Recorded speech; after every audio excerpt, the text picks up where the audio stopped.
Mesdames, Mesdemoiselles et Messieurs, bonjour ou bonsoir selon l'heure à laquelle vous êtes branchés sur les différentes télévisions qui vont relayer ce magazine. Liberté d'opinion, c'est une production de l'agence conseil LD Multimédia, une composante du groupe de presse Louis d'Or Balekela, une entreprise des médias légalement constituée en République démocratique du Congo. Aujourd'hui, pour ce numéro, nous recevons M. Freddy Bonzeke Liki, qui se trouve être directeur de cabinet de Gentini Ngobila, ancien gouverneur de la province du Mai-Ndombe, actuel candidat gouverneur dans la ville-province de Kinshasa. M. Freddy Bonzeke est également avocat et chef des travaux à l'ISP Inongo. Avec lui, nous allons essayer de passer en revue quelques questions liées à cette province du Mai-Ndombe où beaucoup d'eau et d'encre ont coulé sous le pont à la suite des événements malheureux sur lesquels nous n'aurons pas le temps de revenir vraiment dans le moins de détail parce que le dossier est pendant devant la justice. Mais nous parlerons aussi de M. Gentini Ngobila lui-même qui vient du Mai-Ndombe où il était gouverneur et qui est candidat dans la ville-province de Kinshasa. La question fait polémique, la question fait débat. Nous avons une personne attitrée pour donc assouvir la soif des milliers de téléspectateurs que vous êtes, mesdames et messieurs. Bonjour ou bonsoir. Alors, M. Freddy Bonzeke, bonjour. Bonjour. Merci de l'honneur. Ce n'était pas facile. Il nous a fallu 3 semaines pour vous avoir dans notre filet. Alors, je vais vous présenter un avant-propos comme étant le directeur de cabinet de Gentini Ngobila. Je l'ai dit aussi en passant, il était gouverneur pendant 2 ans et demi, 3 ans dans la province du Mai-Ndombe. Et subitement, on le voit à Kinshasa, candidat gouverneur, alors que derrière ça brûle. Qu'est-ce que ça veut dire? Que quelqu'un qui n'est pas quinois vienne postuler à Kinshasa? Les gens se posent cette question, ce n'est pas ma question, je vous la pose directement. Ah, merci beaucoup, monsieur le journaliste. Oui. J'ai aussi déjà entendu parler de cette question-là. On me l'a aussi posée quelque part. Oui, à ce sujet, je voudrais dire que la vie politique de notre pays est régie par la Constitution. Et c'est dans la Constitution où l'on trouve des solutions aux problèmes politiques. Je crois que la Constitution n'interdit pas à quelqu'un qui vient d'être gouverneur dans le Mai-Ndombe de pouvoir postuler ici à Kinshasa. Ensuite, c'est une question d'ambition. Oui, cette ambition personnelle associée à l'ambition du parti politique auquel appartient les candidats. Je crois que ces 2 ambitions mises ensemble peuvent justifier, n'est-ce pas, parce que vous savez, vous et moi, qu'il y a toujours une gestion d'ambition. Plusieurs candidats peuvent se pointer, mais le parti a le pouvoir de décider sur les candidats qu'ils jugent être potentiellement éligibles. Et c'est comme ça que moi je pense que le parti a jugé que Gentini Ngobila est le meilleur candidat qui soit pour être, n'est-ce pas, pour postuler à gérer la province de Kinshasa. Il n'y a pas d'autres candidats, il n'y a pas d'autres compétences. C'est pourquoi le mandat lui a été donné. Ah, d'accord. C'est pourquoi le mandat lui a été donné. Sa candidature a été déposée à la CENI pour les comptes du PPRD, pour les comptes du FCC. Donc c'est clair que ses ambitions personnelles, il les a exprimées. Et puis ajouter à cela les ambitions de la famille politique à laquelle il appartient. On dit qu'il y a une superpuissance derrière lui qui soutient sa candidature. C'est laquelle cette superpuissance? Ah non, je ne crois pas qu'il y ait une superpuissance. Si seulement la puissance politique de la famille politique à laquelle appartient le candidat Ngobila, Gentini. Tout à fait. Vous savez que c'est hier qu'il y a eu des élections dans des assemblées provinciales. 20 sur 24 sont venus du FCC. Tout à fait. Ce n'est pas une puissance, ça? Une autre question qui me passe directement à l'esprit.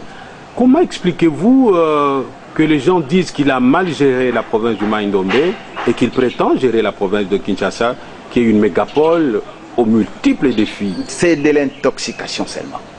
C'est de l'intoxication. Avant de parler des défis, j'espère qu'on y reviendra. Parlons de la province de Mai-Ndombe en soi. J'aime toujours dire que tout le monde doit se mettre à l'esprit que la province de Mai-Ndombe est issue du démembrement. Et comme telle, elle a connu toutes les difficultés que toutes les autres provinces démembrées ont connues. Donc c'est clair, c'est clair. Donc le mandat du gouverneur Gentilin Ngobila n'a duré que 2 ans et demi. Est-ce qu'on peut, à un enfant de 2 ans et demi, on peut lui demander quoi? Mais déjà, j'aimerais vous dire que comme province démembrée, ancien district, les Maïndombe devaient être érigés en province. Et les premiers travaux à faire pour lesquels les gens ne font pas attention, c'est de poser les fondamentaux de l'existence politique et administrative de la province, d'une province. Parce que l'administration, par exemple, n'était pas adaptée à la province.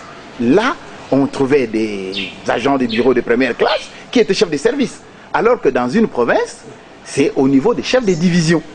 Donc il avait fallu travailler pour mettre aussi en place cette administration équivalente après avoir travaillé sur la mise en place des structures politiques. Et j'aimerais vous dire, comme élément positif politiquement, c'est que le gouverneur Ngobila est en train de sortir de cette province-là sans motion ni interpellation. Comparez-le à ses voisins de Kouilou et de Kwango qui ont commencé avec lui et qui n'ont pas terminé, tombés en cours de mandat par motion. C'est pas parce qu'il est dictateur, il semble que il est très dominant. Comment est-ce qu'un gouverneur peut être... C'est ce qu'on dit de lui, hein. Non, oui. Là je ne suis pas d'accord. Oui. Comment est-ce qu'un gouverneur peut être dominant, peut être dictateur, aussi longtemps que son pouvoir est issu de l'Assemblée provinciale? L'Assemblée provinciale a tous les pouvoirs de démettre un gouverneur. Donc c'était un rassembleur. C'était un rassembleur. Est-ce que vous, la presse, vous avez entendu parler d'un conflit entre les institutions provinciales de la province de Maïndombe? On voulait parler d'une stabilité politique. Voilà, des institutions. Une stabilité politique. Et c'est un acquis important à tout celui qui gère l'État. Alors, 2 ans et demi, ce n'est pas quand même peu de choses. Qu'est-ce qu'il a pu faire de concret? Parlons d'abord des infrastructures. Combien de routes a-t-il construites? Oui, merci, j'ai l'avantage. Dans la voirie urbaine, j'étais à Maïndombe pendant la campagne électorale. Visiblement, pas grand-chose, hein. C'est une impression. Je n'ai fait que quelques heures. Quelques heures. À vous de nous éclairer. Oui. Je vous éclaire en vous prenant vous-même, les journalistes, Luido, à témoin.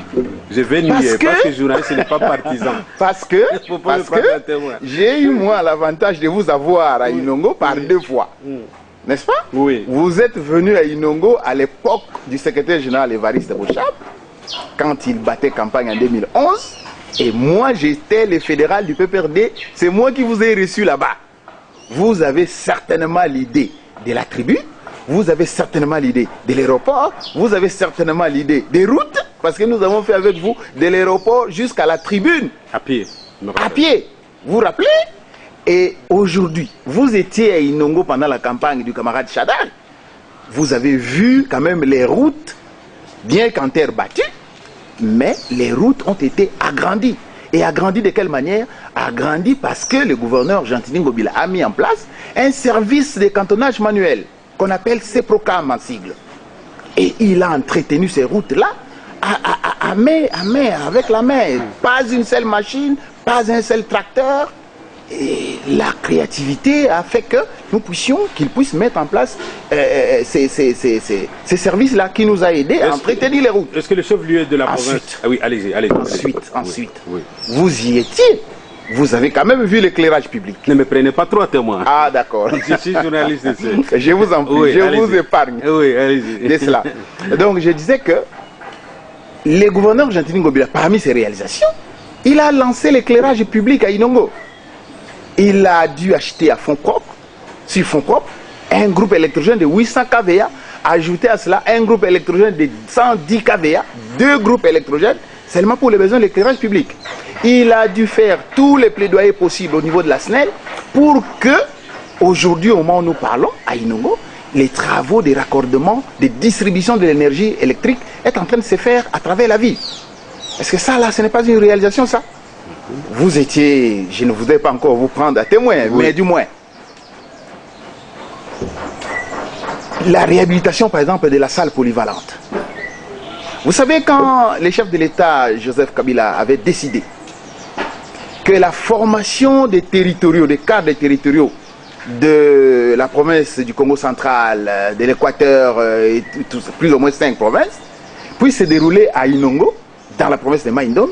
Les gens ont cru qu'ils ne trouveront même pas un endroit, un cadre où les travaux pouvaient se dérouler. Mais poser la question à ces inspecteurs des territoriales qui sont venus, ils ont trouvé une salle bien, une salle qui appartient à la province, qui appartient essentiellement à la province, construite sur fond propre. Est-ce que les enfants étudient dans de bonnes conditions dans le Maïndombe? On a vu certaines images sur les réseaux sociaux, à moins que ça ne vienne pas de là, des enfants assis à même le sol, alors que le Maïndombe, c'est la forêt équatoriale, donc on sait avoir du bois, on sait fabriquer des bancs, pupitres, comme il se doit, mais les enfants assis à même le sol en train d'étudier, c'est parmi les réalisations de Jean-Tini Ngobila. Ah non, là vous ne parlez pas plutôt de réalisation, vous parlez plutôt d'un constat. Vous dites que on a trouvé les enfants assis à même le sol, en train de suivre les cours. Mais moi, je n'ai pas vu ça. Moi, je n'ai pas vu ça. J'ai vécu avec lui. J'ai été avec lui pendant autant de temps. J'ai travaillé de très près avec lui. Nous avions l'avantage. La province de Maïndombe a l'avantage d'être une province forestière. Et la Sodefort avait, même à l'époque du gouverneur Kamisendo, fait fabriquer des banques qu'il a dû donner à la province. Mais c'est vrai que tout ne sera pas fait par coup de baguette magique, mais du moins, l'essentiel a été fait. L'essentiel a été fait. Tout à fait. Alors, sur le plan social, la question me paraît banale, mais elle est importante. Est-ce que la population mange bien? Bon, ça c'est comme qui dirait à Kinshasa, la population mangeait bien. Le problème est un problème d'ordre national et les gouvernements provinciaux que dirigeaient les gouverneurs Jean-Tini Ngobila ne pouvaient intervenir, ne pouvaient fonder son action que sur les compétences qui lui sont reconnues par la Constitution de la République, en ces articles 202 et suivants.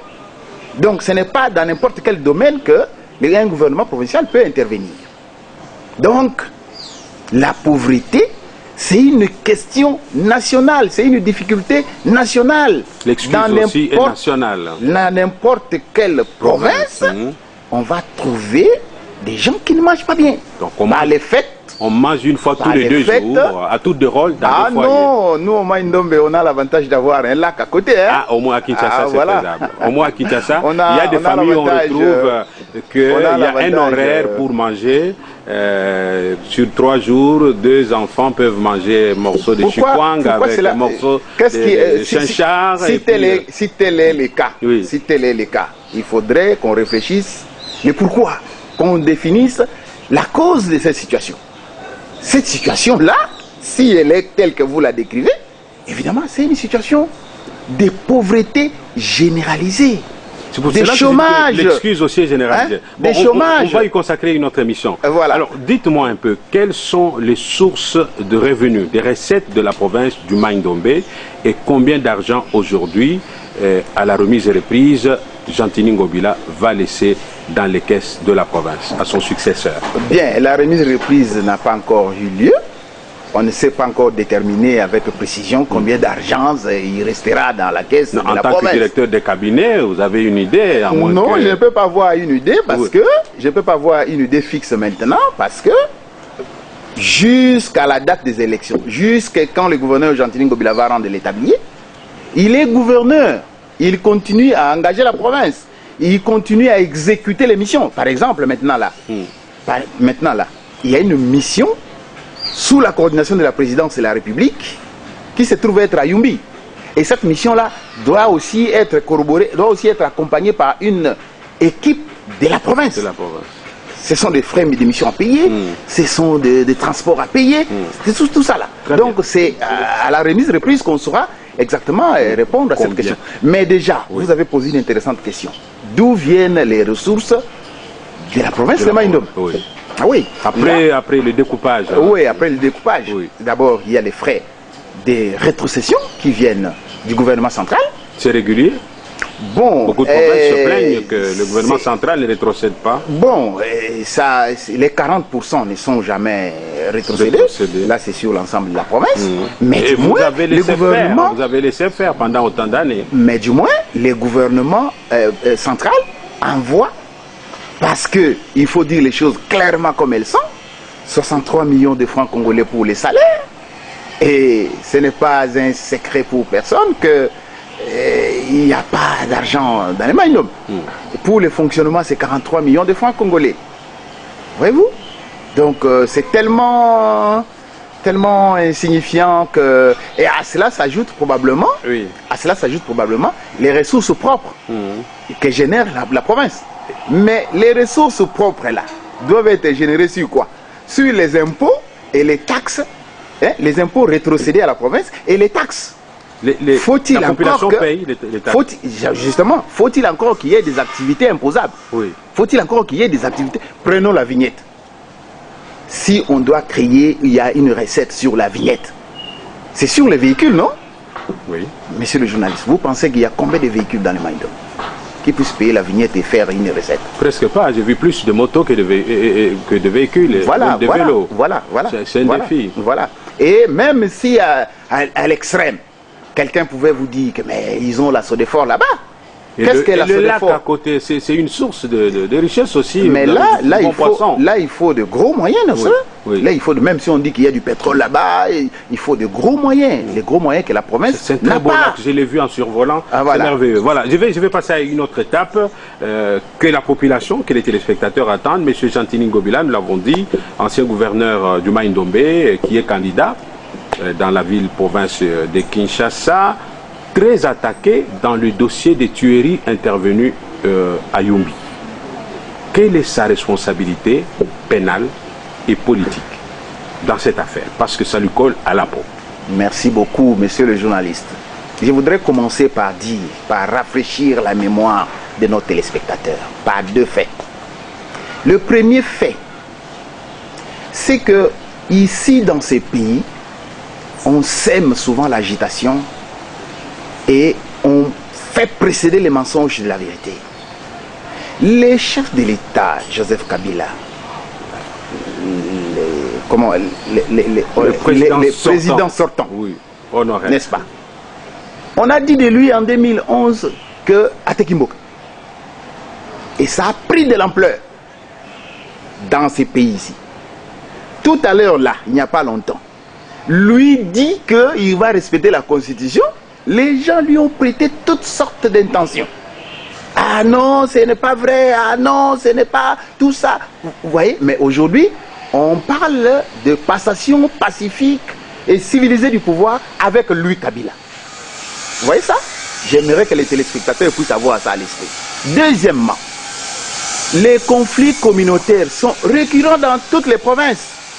À moins que moi je puisse me tromper. Il y en a à Ituri. J'ai vu le gouverneur Pacifique en train de régler cette affaire des communautés qui se sont entretuées. J'ai vu le gouverneur Denis Kambaye en train de réunir les gens dans cette affaire de Kamounasap. A-t-on déjà cité individuellement le gouverneur, ces deux gouverneurs-là, les a-t-on déjà impliqués dans ces tueries entre communautés? Mais pourquoi implique-t-on Gentini Ngobila? C'est un innocent. C'est un innocent. Quand on doit impliquer, il faut apporter les preuves. Alors, réfléchissons un peu. S'agit-il, et c'est là votre question, d'une responsabilité pénale ou il s'agit d'une responsabilité politique? Alors, allons-y par élimination. Si c'est la responsabilité politique, il faudrait que, parce que la responsabilité politique est individuelle, il faudrait qu'on puisse nous montrer quels sont les actes commis par le gouverneur Gentini Ngobila. L'a-t-on vu en train de tuer quelqu'un? L'a-t-on vu en train de participer au massacre? Vous savez qu'à ces dates-là, 15 décembre, 16 décembre, 17 décembre, il était à Inongo parce qu'il a reçu le ministre d'État Bongongo qui est venu signer les arrêtés de mécanisation des agents de l'État. Il a reçu les camarades Chadari Emmanuel comme candidat président de la République qui est venu battre campagne. Il a reçu Martin Fayoulou à Inongo qui était candidat aussi qui battait campagne. Donc il était à 400 km de Yumbi. Où se passaient les événements? Donc personne ne pourra dire, à moins qu'on dise qu'il s'est dédoublé. Mais vous êtes juriste, en droit il y a ce qu'on appelle la notion de la responsabilité du chef hiérarchique, à moins que l'expression ne soit pas à ce moment-là, non, non, il n'y a pas de responsabilité des chefs hiérarchiques, à moins que l'on puisse dire qu'il y a eu participation criminelle. Dans quel cas on va dégager les hypothèses de complicité ou de participation criminelle. Mais je viens de vous donner les faits là. Je viens de vous dire que non seulement il était Inongo, mais en tant qu'autorité politico-administrative, ces troubles-là, ce sont des troubles intercommunautaires. C'est pourquoi j'ai commencé par rafraîchir la mémoire de nos téléspectateurs par rapport à d'autres conflits similaires. Le conflit a été géré, d'ailleurs, avant que le conflit de Yumbi n'intervienne. Il y a eu un autre conflit communautaire entre les Banounous et les Bassengele dans le territoire d'Inongo. Le conflit a été géré de 2006 et 2006 et 2011. Non, non, à chaque processus électoral, il y a toujours des tensions entre les deux communautés.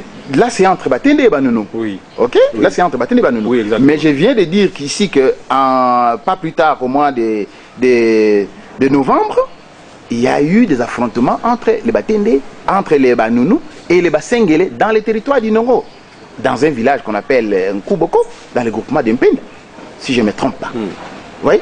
Donc, qu'est-ce que l'autorité politico-administrative fait? Il gère les conflits. L'ordre public a été troublé. Il gère ça comment? En rétablissant l'ordre public, en empêchant les déroulements des événements. Qu'est-ce qu'il a fait concrètement? Parce qu'on est arrivé jusqu'à plus ou moins 800 morts. Qu'est-ce qu'il a fait? Et vous savez, autant de déplacés au Congo-Brazzaville et ailleurs. Vous savez, oui. Vous savez, tous les rapports sont en train d'indiquer que cet événement-là ne s'est produit qu'en 2 heures du temps. Tout ce qu'il y a eu comme dégâts. Tout ce qu'il y a eu comme dégâts à Yumbi là. Donc c'était planifié. C'est en 2 heures du temps que les choses se sont passées. C'était planifié. Ça ne peut pas être planifié. Ça ne peut pas être planifié. Si ça a été planifié, alors par d'autres personnes. C'est que mais pas les gouverneurs. Ont failli. Pas les gouverneurs. Pas les gouverneurs. Pourquoi j'ai dit ça? Laissez-moi m'expliquer là-dessus. Je vous laisse. Le gouverneur a tenu sa réunion du Conseil de sécurité, déjà les 16. Parce que ce qui a été à la base de cela, pour qu'on ne puisse pas dire qu'il y a planification, c'est la mort d'un chef coutumier dont l'inhumation a posé problème. Alors, personne ne savait que le chef coutumier allait mourir à telle date. Personne ne savait que le chef coutumier allait mourir à telle date pour planifier les choses. C'est ça. Et lorsque l'inhumation a posé problème, quel était le problème? Le problème, c'est que l'administrateur du territoire, qui a malheureusement été assassiné, oui, il a interdit l'inhumation en pleine cité. Parce que l'autre tribu voulait à tout prix inhumer les chefs de groupement en pleine cité de Yumbi. Cette interdiction-là, c'est ça le problème. C'était légal ou illégal? Mais c'était illégal. Parce que vous savez, vous êtes journaliste, que ici à Kinshasa, les problèmes s'est posé. Lorsque Papa Olangi est décédé, on a tenté de l'inhumer à son église. Est-ce que le gouvernement central avait accepté? Non.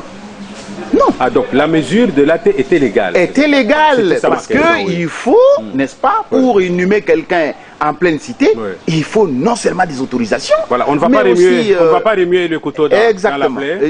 Le dossier est pendant devant la justice. J'informe le public en passant que le président de la République, Félix-Antoine Tshisekedi, a pris à bras-le-corps ce dossier, qu'une équipe serait sur terrain pour faire le suivi et élaborer le rapport y afférent et acquis de droit. Donc voilà, nous n'allons pas vraiment nous attarder sur ce conflit. Je voulais que vous puissiez élargir, non, réduire les limites de la sous-information de l'opinion quant à la responsabilité pénale et politique donc des Jean-Tini Ngobila. Est-ce que vous avez quelque chose à dire par rapport à cette question? Et puis j'aborde une autre. Oui. Est-ce que vous avez quelque chose à dire? Oui, exactement. Oui.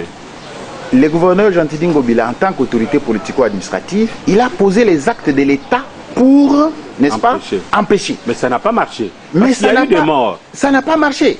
Ça n'a pas marché, pourquoi? Parce que c'est un conflit interethnique. Les gens... Il n'y avait pas de force de l'ordre en nombre suffisant. Non.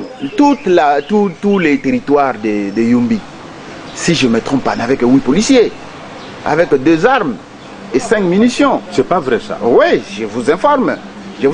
Parce que lorsque cette question-là a été posée, déjà préalablement, que le nombre de policiers était insuffisant dans la province, on a dit qu'il avait fallu attendre qu'on forme les policiers et tout. Et là, on ne voulait pas dire à cet instant-là que c'est tout ça. Voilà. Et la force, il y avait quand même la force navale qui avait plus ou moins 15 éléments, mais dont le major a été aussi trempé, impliqué dans les conflits, parce que marié à la nièce du chef coutumier qui était décédé. Et c'est par lui que l'assassinat de l'administrateur des territoires est arrivé. Voilà, là ça vous engage. Voilà, une autre question maintenant. Au-delà des moyens de défense que vous présentez pour laver Gentili Ngobila, attendu à la tête de la ville-province de Kinshasa, le cas échéant, au cas où il gagnait sûrement, il est très attaqué quand même dans les médias, dans les réseaux sociaux. Est-ce que vous n'avez pas peur de perdre l'élection à cause de ces dossiers de Yumi? Bon, j'ai souri un peu. J'ai souri un peu. Ça ne fait pas peur. Parce que ici à Kinshasa et presque dans la République démocratique du Congo, le Kouta y a qu'un ascenseur, vérité y a qu'un escalier payé et Komaka. Les enquêtes sont en cours. Les rapports sont en train d'être établis. Jusque-là, tous ceux qui l'attaquent, il attaque par méchanceté. Il attaque juste pour les diaboliser. Et lui-même, il s'est dit, je garde seulement silence. Je n'ai dit mot parce que je ne peux pas me mettre en position de quelqu'un qui se justifierait alors qu'il se reconnaît être totalement innocent. C'est ça. Donc vous n'avez pas peur. Alors il a en face de lui des candidats, aussi bien de l'UDPS, Tshisekedi, que d'autres qui veulent aussi diriger la ville-province de Kinshasa. Quelle est la particularité de sa vision pour la capitale, Kinshasa? Bien. Avec la complexité des défis, c'est devenu une poubelle publique, personne n'arrive à relever le défi. Est-ce que Gentili Ngobila va changer la physionomie de Kinshasa? Si oui, argumentez. Merci beaucoup, monsieur le journaliste, pour la question. Je voudrais d'abord dire que l'homme dispose d'une grande expérience, d'une riche expérience. Gentili Ngobila a déjà été député national. Il connaît comment l'Assemblée nationale fonctionne. Gentili Ngobila a déjà été vice-ministre. Il connaît comment le gouvernement central fonctionne. Gentili Ngobila a déjà été président du conseil d'administration de l'office des routes. Il connaît comment une entreprise publique fonctionne. Gentili Ngobila a déjà été gouverneur de province. Il connaît comment une province fonctionne. Gentili Ngobila c'est un opérateur économique. Il connaît le monde des affaires, ici dans la capitale comme dans les pays. Gentili Ngobila a été président de Daring Club Motema Pembe. Il connaît plus ou moins l'esprit quinois. Il connaît comment les Quinois fonctionnent. Voyez-vous? Cette expérience-là, c'est à mettre au service des Quinois. Et tous les autres candidats, personne n'a cette expérience-là. Je préfère le dire et je ne serai contredit par personne. Ça, deuxièmement, maintenant par rapport à sa vision. Au stade actuel, la vision est une question de stratégie politique. Dire qu'il a telle idée, telle idée, telle idée, telle idée, c'est aussi s'exposer, c'est aussi l'exposer. Parce que l'émission, c'est une émission télévisée qui sera suivie par des milliers de personnes. On le fera pendant la campagne alors? Ah oui, mais déjà... Avec lui cette fois-ci? Mais déjà, je voudrais dire que, en dehors, sa vision a deux parties. Une partie réglementaire, une partie de loi et une partie d'action. Vous savez, monsieur le journaliste, quand vous observez la ville de Kinshasa, vous voyez des phénomènes qui naissent, des phénomènes qui sont dangereux. Ces phénomènes-là, comment ils sont réglés? Quand on dit Oujana, comment on règle la question? Quand on dit Kounouna, comment on règle la question? Quand on dit Chege, comment on règle la question? Allez-y au grand marché pour voir la promiscuité qu'il y a dans les grands marchés. Et la prostitution publique. Voilà, la moralité publique. Est-ce qu'il ne commencerait pas par là pour vraiment relever les défis? Comment on règle ça?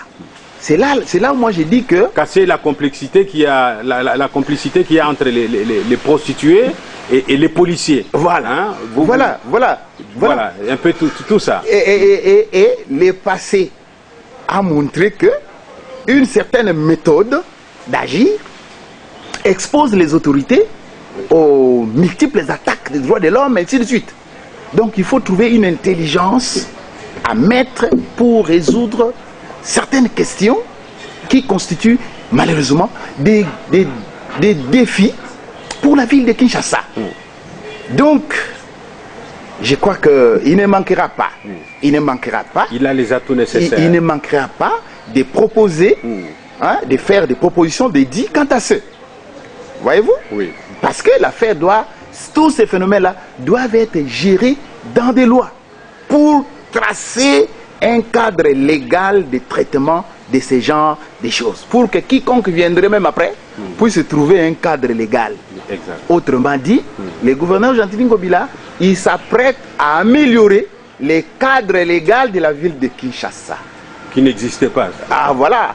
D'accord. Alors, Monsieur Freddy Bonzeke, je rappelle que vous êtes directeur des cabinets de Gentilin Ngobila, ancien gouverneur de la province du Mai-Ndombe, actuel candidat gouverneur dans la ville-province de Kinshasa. Il y a une question qui taraude les esprits de beaucoup de gens, question qui fait débat, qui fait polémique, c'est la corruption. La corruption des députés provinciaux par les candidats sénateurs et les candidats gouverneurs. En tout cas, si ce n'est pas un secret de polichinelle, voudriez-vous nous aider à nous dire combien le candidat Ngobila propose aux députés provinciaux? Ça là, il n'a rien proposé aux députés provinciaux. Moi, je pense qu'il faut mettre à l'esprit de nos téléspectateurs que la politique s'est faite dans des partis politiques, dans des regroupements politiques. Le pasteur Godem Poya a été élu. Est-ce à titre individuel ou c'est dans le cadre de son regroupement politique? Il est du FCC. Il est du FCC. Ah, le voilà. FCC a l'argent. L'FCC. Semble-t-il. Non. L'FCC a des députés.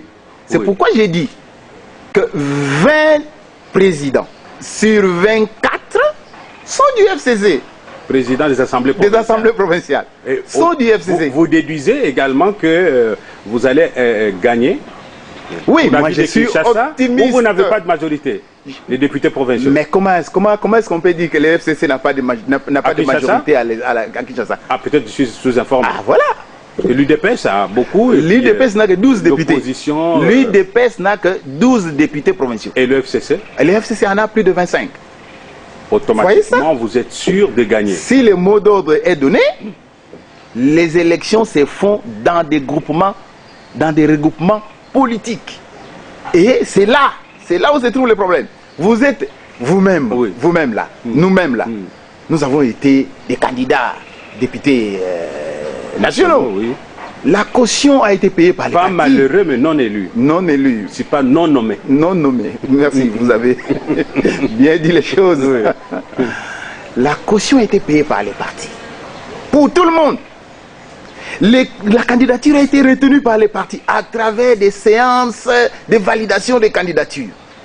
Est-ce que les partis là, ne peuvent pas demander à son candidat, à son député, d'aller dans un sens ou dans un autre? Je sens que j'ai affaire à un avocat qui a toutes les stratégies pour contrôler les questions. Je reviens sur la même question, mais d'une autre forme. Qu'on n'ait pas peur. Oui, qu'on n'ait pas peur. On a parlé de véhicules, des jeeps qui auraient déjà été achetés pour acheter les députés provinciaux. Alors, pour ce qui est de votre candidat, Gentilin Ngobila, c'est quelle marque de jeep? Ah, il n'y en a pas. Aucune jeep. Aucune jeep. Il ne va rien donner. Il ne va rien donner. Il ne va rien donner. Vous promettez de nous associer à sa campagne pour voir tout ce qui se fait en dehors de ce qui nous a échappé avant qu'on tourne cette émission. Il n'y a pas de problème. Il n'y a pas de problème. Vous êtes un journaliste de la République que nous apprécions beaucoup. Si. Et il n'y a aucun problème que vous puissiez être associé à la campagne et voir comment il va battre campagne. Il a un discours, il a des idées, il va mettre son expérience à la disposition des... il va communiquer avec les députés, il va leur dire à travers un discours de campagne ce qu'il compte faire. Il va dévoiler sa vision, comment il compte résoudre les problèmes de la ville de Kinshasa, un à un, secteur par secteur. Son parrain politique, c'est qui semble-t-il le président sortant de Kabila, vrai ou faux? Moi, tout ce que moi je sais, c'est qu'il est du FCC. Voilà.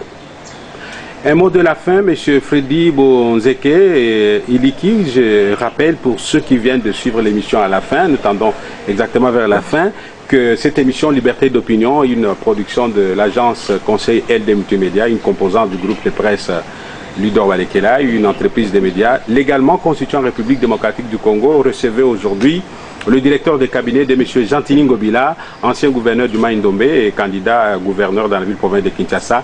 Un mot de la fin pour les téléspectateurs. Oui, merci beaucoup pour l'invitation. Je crois que nous devons faire un effort aussi pour donner la bonne version à nos téléspectateurs. Aider à limiter, comme vous avez dit, la sous-information de notre population. Je crois qu'un conflit communautaire n'est pas du nouveau ici dans notre pays. Il y en a partout. Et lorsqu'un conflit comme ça arrive, avant de tenir quelqu'un pour responsable, il faut déterminer quels sont les actes ou quelles sont les preuves dont on dispose pour les tenir responsables. C'est pourquoi j'avais dit, pour montrer combien l'intoxication gagne les esprits des uns et des autres, que les chefs de l'État disaient, les chefs de l'État sortants, disons honoraires, disaient que je vais respecter la Constitution, je vais respecter la Constitution, je vais respecter la... Mais les gens ne l'ont pas cru. C'est quand il n'a pas postulé, quand il a, les élections se sont bien déroulées, quand il a transféré paisiblement les pouvoirs, que tout le monde commence à parler de passage civilisé, et transfert civilisé et non pacifique, et pacifique plutôt, du pouvoir. Donc le Kouta et Yaka toujours un ascenseur, la vérité vient lentement. Donc Gentili Ngobila n'est pour rien dans ce qui s'est passé dans les tueries de Yumbi. Il n'est pour rien. Les chefs de... Il n'a jamais été entendu. Il n'a jamais été entendu. Nulle part, nulle part, nulle part. Si ce pas de responsabilité pénale, pas de responsabilité politique. Pas de responsabilité pénale, pas de responsabilité politique. Si ce n'est en tant que gouverneur, expliquer aux autorités ce qui s'est passé, sa version des faits. En parlant alors, à ce moment-là, au nom de la province. Très bien. Voilà. Et vous disiez... Et je crois que les chefs de l'État qui a pris à bras le corps, comme vous venez de le dire, la situation, qui l'a annoncé dans son programme de 100 jours, qui a annoncé la ligne à prendre, je crois que nous devons avoir du respect pour lui. Nous devons attendre. Nous devons voir comment les chefs de l'État vont conclure. Parce que ici, dans ces pays, il existe des services de renseignement et tout ça. Si les gouverneurs étaient impliqués, de Mai-Ndombe ont failli, même des services de Mai-Ndombe, même les services d'ici, en tout cas, les renseignements sont nationaux. Les services de renseignement sont un service national. Si les gouverneurs étaient impliqués, les services ne les laisseraient pas en liberté. Alors, à ce jour, quel est l'état d'esprit de la population dans la province du Mai-Ndombe? Est-ce que les déplacés sont en train de revenir? Est-ce que les conditions de vie s'améliorent au jour le jour? Une autre sous-question, est-ce que si aujourd'hui Gentili Ngobila rentrait en visite de famille dans le Mai-Ndombe, il sera le bienvenu? Oui, là il faut faire la distinction entre les territoires de Yumbi et les autres territoires. Oui, disons Yumbi. Oui, dans l'épicentre du problème sous examen. Maintenant là, à Yumbi, nous sommes tout à fait d'accord, vous et moi, que la mission qui est descendue là-bas est allée, entre autres, pour examiner, mettre les conditions de retour des populations dans la cité en vue des élections. Les chefs de l'État ont dit que on pourrait même construire, rétablir des maisons, rétablir les dégâts, pour permettre aux populations de pouvoir rentrer dans leurs habitations habituelles. Je crois qu'on attend. Comme directeur de cabinet de Gentili Ngobila, un message adressé à la population de Yumbi en prévision des élections. Un message. Oui, le message que je voudrais lancer aux Kinois, c'est de faire confiance. À la population de Yumbi. À la population de Yumbi qui s'apprête aux élections, non? On va organiser de faire confiance aux autorités de la République. De faire confiance aux autorités de la République. Et nous avons un chef de l'État qui vient d'être élu et qui a fait de la question de Yumbi une priorité. Parce que c'est parmi les 3 premières mesures qu'il a annoncées dans son programme de 100 jours. Donc c'est une priorité, c'est une préoccupation pour le président de la République. Et dans ces cas-là, faisons confiance aux autorités de la République parce qu'il n'y a qu'elles qui peuvent arranger la situation. Entre eux, là, les tribus, là, et elles ne seront pas capables d'arranger cette situation-là.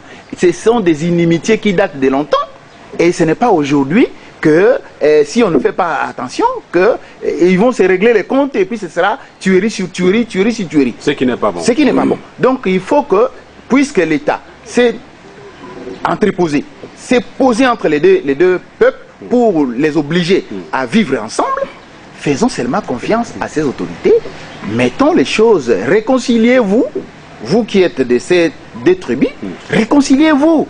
Réconciliez-vous. Voilà. Réconciliez-vous. On va devoir terminer peut-être une sous-question, une question que j'avais déjà posée pour ceux qui nous ont pris en cours de diffusion. Vous avez dit qu'il n'y a pas de péché, il n'y a pas d'infraction pour Gentini Ngobila, qui vient du Mai-Ndombe, à postuler comme candidat gouverneur dans la ville-province de Kinshasa. Oui, il n'y a pas d'infraction. Et il n'y a pas la Constitution l'autorise. Ouais. De la même manière, moi qui suis du Kassai, je peux aller postuler comme candidat gouverneur dans le Mai-Ndombe. Pas de problème, mais seulement il faut être sûr d'être élu.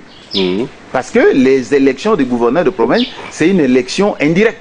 Ça se fait au niveau des assemblées provinciales. Oui. Si vous, du Kassai, vous pensez que vous avez des députés dans les Mai-Ndombe qui peuvent vous élire, libre à vous. Libre à vous.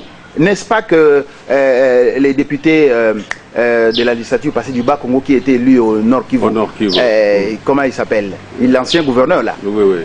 C'est un cas de figure. C'est un cas de figure. C'est un cas de figure qui est déjà arrivé dans notre pays. Ce n'est pas étonnant. Et dans les cas d'espèce aussi, ce n'est pas que quelqu'un de Mai-Ndombe qui viendrait à Kinshasa. Et non, nous ne voulons pas. Ici à Kinshasa, on ne tribalise pas les choses.